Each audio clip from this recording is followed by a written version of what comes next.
Good afternoon, everyone. This is Christian with PerfectStockAlert.com, a 100% free service for smart investors and traders. All we ask in return, please refer a friend.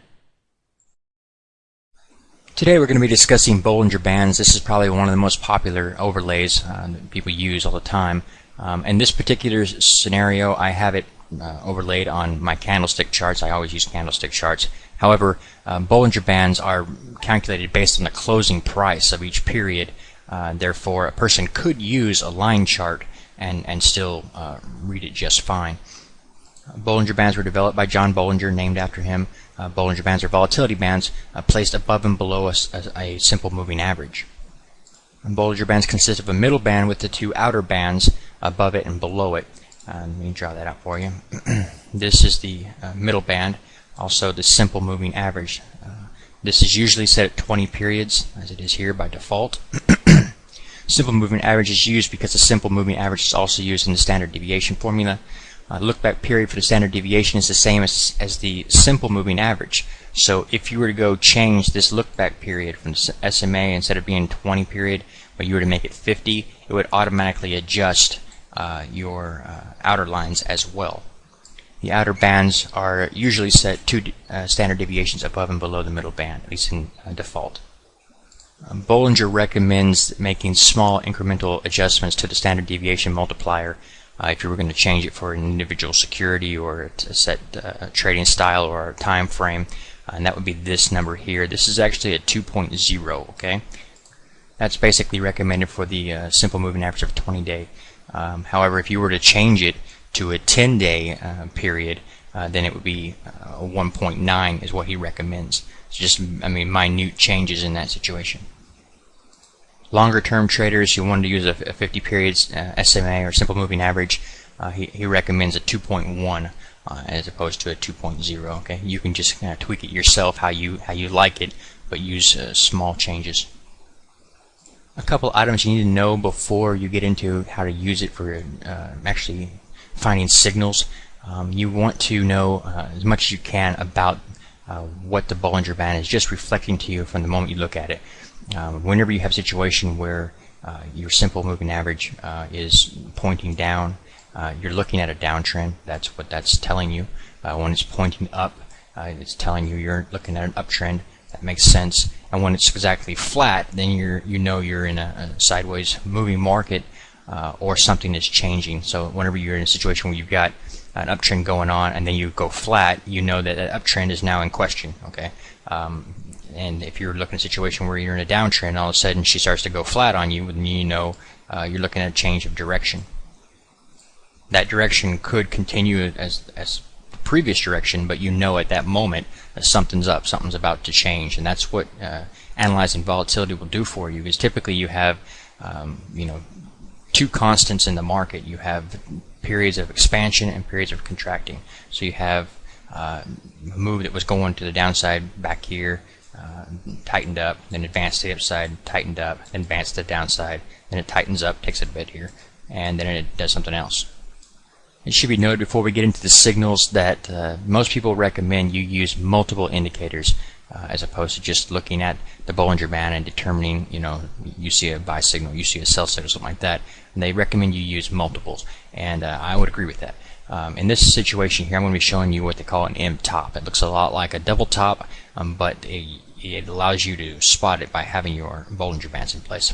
Here you've got a situation where you were advancing, okay, and then you close way up here above this upper Bollinger Band line, right? Then you pull back down and you advance again. However, you come nowhere near the upper Bollinger Band line, even though price activity is at nearly the same height as it was over here, giving you a double top scenario kind of thing going on there. It's not closing above or even touching the upper Bollinger Band line. And in that situation, you can see that volatility is decreasing, so you would expect this to probably be failing, and you would wait for confirmation by this low to be taken out. So you simply draw a line right here. If that low gets taken out, then in fact you are peaking there, and down she comes, takes that out, and there's an opportunity to you've got a signal here telling you to sell. A couple of items to note about the M top. This is a good sell opportunity here, but like I said, you want to find something else that confirms it. I would probably use the slow stotch. In this case here, you've got a high point here, lower high here. It's obviously trending down while price activity in the same period was flat. And that's a bearish divergence telling you to sell as well. So it's confirming the indication of the Bollinger Band. The M tops don't have to have, and price activity doesn't have to be like a double top, would be two nearly equal points. The M top can actually, let me clean that up, can actually have a cattywampus scenario where your first high is higher than the previous, or lower than the previous. You could have had a bigger move here, and as long as it still hadn't tagged that upper Bollinger Band line the second time, then it would be showing you the same thing. Okay, it's very important when you're dealing with M tops, or what we're going to get into later, is you always look for confirmation. That confirmation is going to be a break of a low point. You've got to have that. If you get that breakdown where price actually closes below that support line that you bounced off of a moment ago, then you know that the trend is shifting, and that's an important piece of the pie. Okay, now we're going to look at what a W bottom looks like. Remember that it's based on the close of a candlestick, and that's the important part to note here. So don't get that confused when you're looking at your analysis of the Bollinger Bands. Here we have a situation where you had moved lower. I noticed that we closed below the Bollinger Band here by a pretty good amount. Then we move back up. We find that resistance at the middle Bollinger Band line, bounce off of that, and we start to move lower again. And this time we close on the lower Bollinger Band, and then we start to reverse back to the upside here. This is showing you that volatility to the downside is decreasing. You had a situation where you were easily closing well below the lower Bollinger Band line, and now here you're closing on it. So you're starting to see a decrease here. It's not confirmed until you get a breakout above this point here. Remember to use the body, the close, the highest close of that period where you had previously found resistance.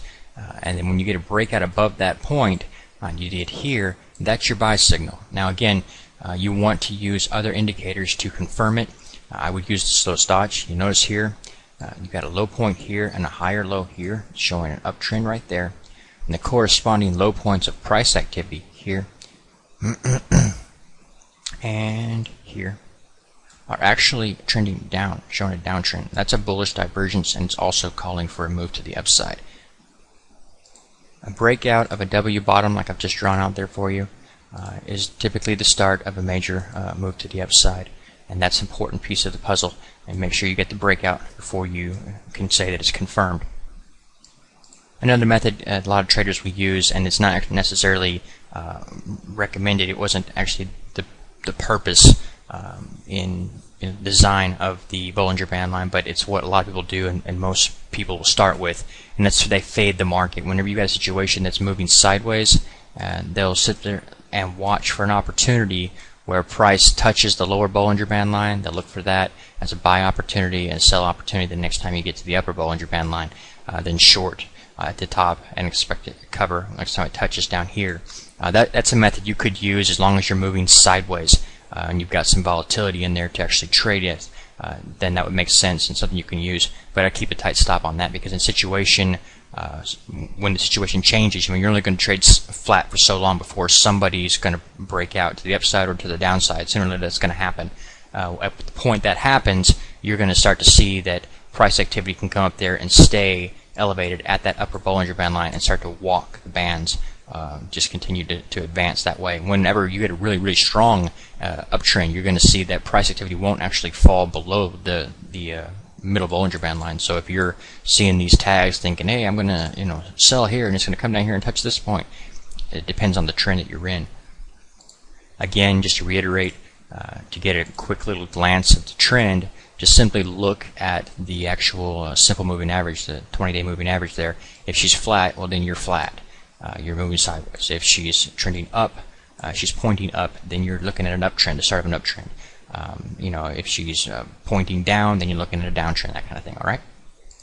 One more item to note: if you're looking at a situation where, for example, you see this M top that we talked about before, and you get that breakdown that you wanted to see, and you start selling. A lot of guys, if they were playing the tags of the upper and the lower, so they would simply short here and then cover here is next time you touch the lower. However, you would miss all of this move. So another way of doing that is simply to stay with the trade, stay short until you see price activity pull away from that lower Bollinger Band line, which actually happened right here.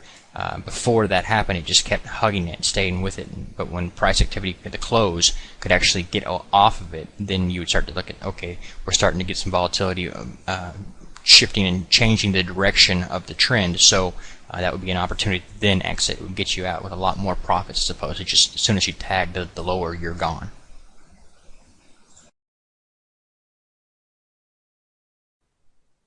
Please take a moment to review our disclaimer. The information provided herein is our opinion only. Under no circumstances do any statements here represent a recommendation to buy or sell securities or make any kind of an investment. You are responsible for your own due diligence. To summarize, we do not provide investment advice, nor do we make any claims or promises that any information here will lead to a profit, loss, or any other result. These videos are for educational purposes only.